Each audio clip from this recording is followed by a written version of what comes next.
Johnson, thanks so much. So will optimism about a potential bailout help move stocks higher? Let's ask Tom Lydon, ETF Trends editor, also Jack Ablin, Chief Investment Officer at Harris Private Bank. Thanks to both of you for joining us. Jack, let me start with you. Is there really optimism that there might potentially be a bailout? Because we still got a lot of hurdles to go here.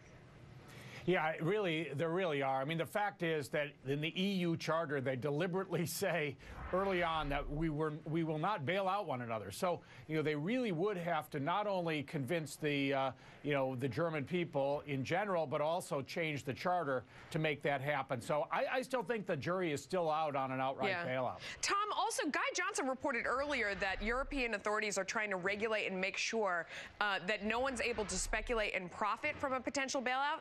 Seems like, A, that would be impossible to do, and B, it would disincent anyone from trying to help out in this situation. Absolutely, Melissa. That's going to be very difficult to do. And as Guy was saying, there are a lot of steps along the way. This bond that they're going to float is only going to raise about $8 billion, and they need to come up with $35 billion by May, and then trying to get the Greek government to tighten their belt to get the deficit under control is going to be a tough challenge. You know, Jack, let me come back to this. Germans hate bailouts, hate them, okay? Angela Merkel's government is in a lot of trouble. She is plunging in the polls.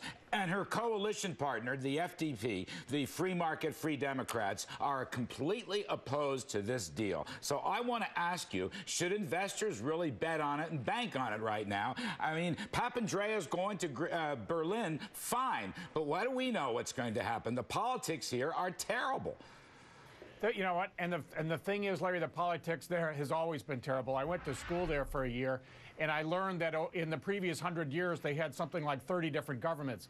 I think that Martin Feldstein had a great idea where he said, look, let Greece disengage, take the euro, translate it to the drachma, let the drachma float, and then once they got their ratios back in order, and these are clean ratios, let them re-engage if they can step back up and get into the Eurozone again. And Tom Lydon, let me come back to you on this. The other rumor that is out there is some kind of loan guarantee. In other words, some of the big German banks might buy some Greek debt with a loan guarantee.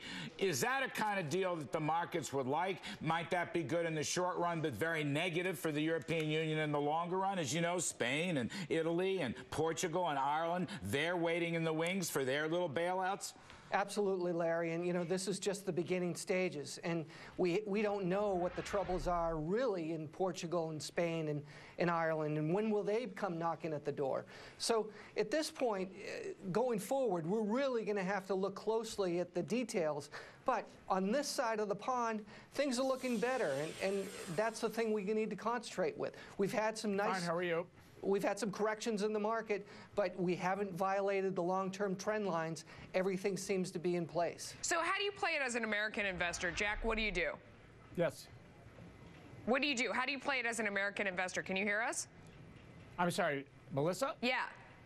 Oh, I'm sorry, yeah. As an American investor, I would say, we have to take comfort in knowing that there are there are deep pockets around. I think that, if structured properly, there could be a good opportunity for Greek debt. I think currently the investors are requiring something like a 7% rate of return. My sense is that it'll likely have to go a little bit higher before it'll pass the Snicker test, at least here in this country. So, my sense is I think a deal will get done. It's just a matter of the price. Say, Tom Lydon, do you think the Greek government with loan guarantees and the Greek banks will bail out California? And do you think they'll bail out? Do you think they'll bail out New York? I mean, those two may be in worse shape than Greece on a relative basis.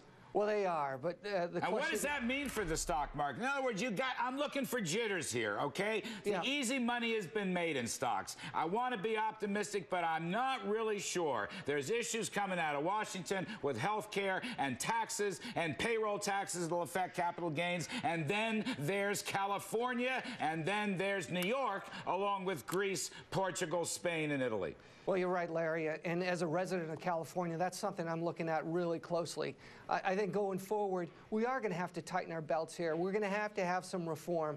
But things are, frankly, much better than they were a year ago. And as far as playing this opportunity... Are they better in California? Are they better in New York? Are they better in Bailout Nation? That's really what I'm asking. Well, you really have to check your spots. As far as opportunities in business, there are great businesses up and down the coast that are doing very, very well. However, as far as a public standpoint, we've got a lot of debt, we've got higher taxes, and that's the balance that we need to get in place.